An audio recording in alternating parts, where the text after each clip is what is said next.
मैं आपको कहानी सुनाता हूं एक अनोखे वीर पुत्र की, जिसका नाम था छत्रपति शिवाजी महाराज। सन 1627 ईस्वी पूरे भारत पर मुगल साम्राज्य का आधिपत्य था। उत्तर में शाहजहां तो बीजापुर में सुल्तान मोहम्मद आदिल शाह और गोलकोंडा में सुल्तान अब्दुल्ला कुतुब शाह।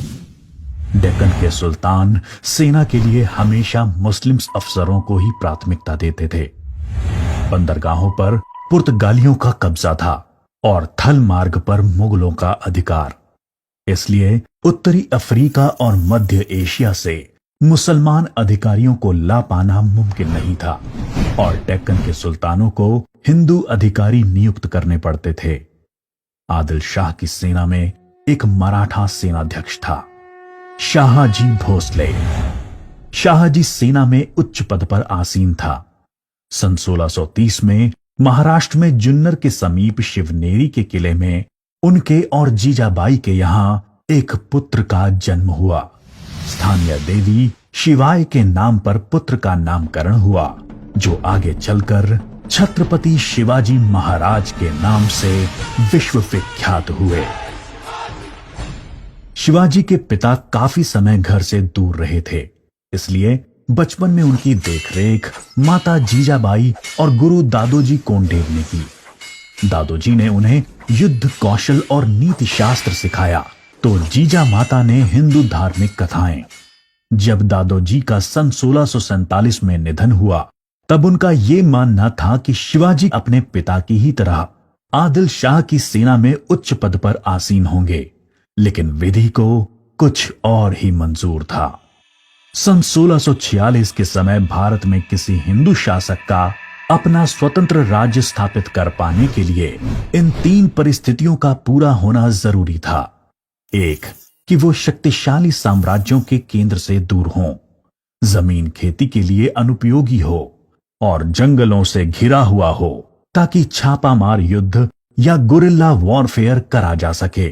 ये परिस्थितियां 1646 में शिवाजी के लिए अनुकूल बनी, जब उन्होंने स्थानीय किसानों मावली के समर्थन से अपनी सेना का निर्माण किया। शिवाजी को भली भांति याद था कि किसी भी साम्राज्य को स्थापित करने के लिए किलों की क्या महत्व है, इसलिए सिर्फ 15 साल की उम्र में ही उन्होंने आदिल शाही अधिकारियों को रिश्वत देकर तोड़ना, चाकन एवं कोंडना किलों को अपने अधिकार में कर लिया।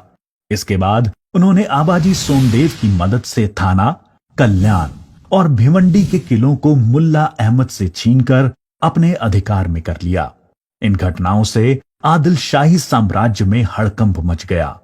शिवाजी को रोकने के लिए उनके पिता को गिरफ्तार कर लिया गया। इसलिए शिवाजी ने अगले 7 बरस तक आदिल शाह पर सीधा आक्रमण नहीं किया। शिवाजी ने यह समय अपनी सेना को बढ़ाने और प्रभावशाली देशमुखों को अपनी ओर करने में लगाया। धीरे धीरे उन्होंने एक विशाल सेना खड़ी कर ली, जिसके घुड़सवार नेताजी पलकर ने संभाल रखी थी और पैदल सेना यशाजी कनक ने। अब तक शिवाजी के पास 40 किले भी आ चुके थे। शिवाजी के बढ़ते प्रभाव को रोकने के लिए सन 1659 में बीजापुर की बड़ी साहिबा ने अफजल खान को 10,000 सिपाहियों के साथ शिवाजी पर आक्रमण करने का हुक्म दिया। अफजल खान अपनी क्रूरता और ताकत के लिए जाना जाता था। उसने शिवाजी को खुले युद्ध करने के लिए उकसाने के लक्ष्य से बहुत सारे मंदिरों को तोड़ डाला और कई बेगुनाह नागरिकों का कत्ल कर डाला। लेकिन शिवाजी ने चतुराई और रण कौशल का परिचय देते हुए छापामार पद्धति से युद्ध चालू रखा। इस समय वो प्रतापगढ़ किले में रहे, जो कि चारों तरफ से घने जंगलों से घिरा हुआ था। अंत में अफजल खान ने शिवाजी को धोखे से मारने की साजिश रची। उसने शिवाजी को मिलने का न्योता भेजा।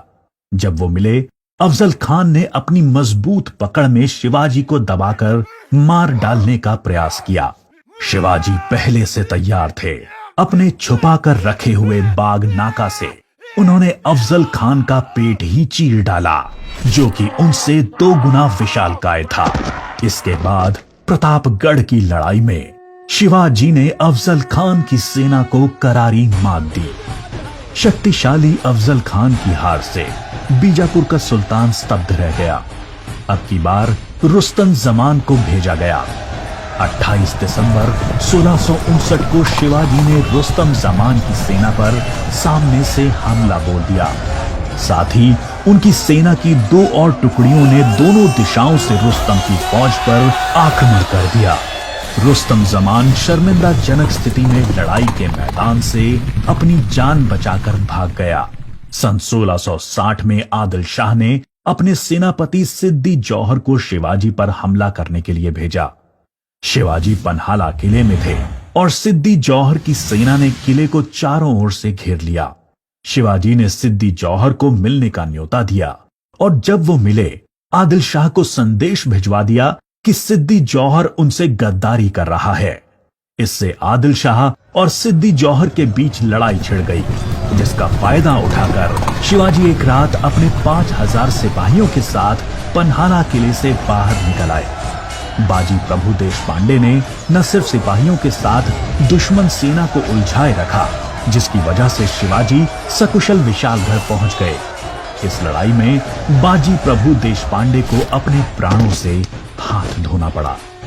उनको महाराष्ट्र के इतिहास में एक महान योद्धा माना जाता है।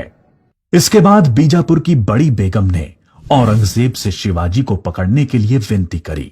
उसने अपने मामा शाइस्ता खान को 1,50,000 सैनिकों के साथ शिवाजी से युद्ध करने भेजा। शाइस्ता खान ने अपनी विशाल सेना के बल पर पुणे पर कब्जा कर लिया और शिवाजी के निवास स्थान लाल महल पे अपना बसेरा डाल दिया। शिवाजी ने चालाकी से अपने 400 सिपाहियों के साथ शादी के बारातियों के वेश में पुणे में प्रवेश कर लिया। रात के समय उन्होंने सीधे शाइस्ता खान के ऊपर खतरनाक हमला बोला। खान ने खाकी से कूदकर अपनी जान बचा ली, पर शिवाजी की तलवार की वार से अपनी 3 उंगलियां गंवा बैठा। उंगली तो गई और इज्जत भी। फिर शिवाजी ने सन 1664 में मुगल व्यवसायी केंद्र सूरत पर आक्रमण करके उसको तहस नहस कर डाला। औरंगजेब आग बबूला होकर 60 वर्षीय राजपूत सेना नायक मिर्जा राजा जय सिंह को अपने 1.5 लाख सैनिकों के साथ शिवाजी से लड़ने के लिए भेजा। इस युद्ध में शिवाजी की हार हुई और उन्हें अपने 23 किले और 4 लाख की मुद्रा हर्जाने के रूप में देनी पड़ी। उन्हें अपने 9 वर्ष के पुत्र संभाजी के साथ आगरा जाना पड़ा। शिवाजी को नियंत्रित रखने के लिए पहले यह तय हुआ कि उन्हें मुगल दरबार में कोई पद दिया जाए, लेकिन औरंगजेब ने उसको बदलकर शिवाजी को घर में कैद करने का आदेश दे दिया। औरंगजेब नहीं जानता था कि यह गलती बहुत महंगी पड़ेगी। शिवाजी ने बीमारी का बहाना बनाया और अपने स्वास्थ्य को ठीक करने के आशीर्वाद के लिए साधु संतों और फकीरों को रोजाना मिठाई और उपहार भेजने की इच्छा जताई। एक दिन वो खुद श्रमिक के भेष में सामान के डब्बे में संभाजी को छुपाकर बाहर निकल आए। वो मथुरा, काशी, गया, पुरी के बाद गोलकोंडा और बीजापुर होते हुए रायगढ़ पहुंच गए। 1670 तक शिवाजी ने कई लड़ाइयां लड़ते हुए 4 महीनों के भीतर अपने राज्य का बड़ा हिस्सा मुगलों से स्वतंत्र करा लिया। सन 1671 से 1674 तक औरंगजेब ने भरसक प्रयास किया शिवाजी को अपने अधीन करने का, लेकिन वो बुरी तरह से असफल हुआ। उसने अपने उत्तम योद्धाओं जैसे दाऊद खान और मोहब्बत खान को शिवाजी से लड़ने भेजा, लेकिन सबको मुंह की खानी पड़ी। इसके साथ ही सन 1672 में अली आदिल शाह की मृत्यु हो गई और बीजापुर सल्तनत की स्थिति में चला गया। आखिर वो दिन आया जब गगा भट्ट ने 6 जून 1664 को पूरे उत्सवनुमा वातावरण में हिंदू परंपराओं के साथ शिवाजी का राज्याभिषेक किया।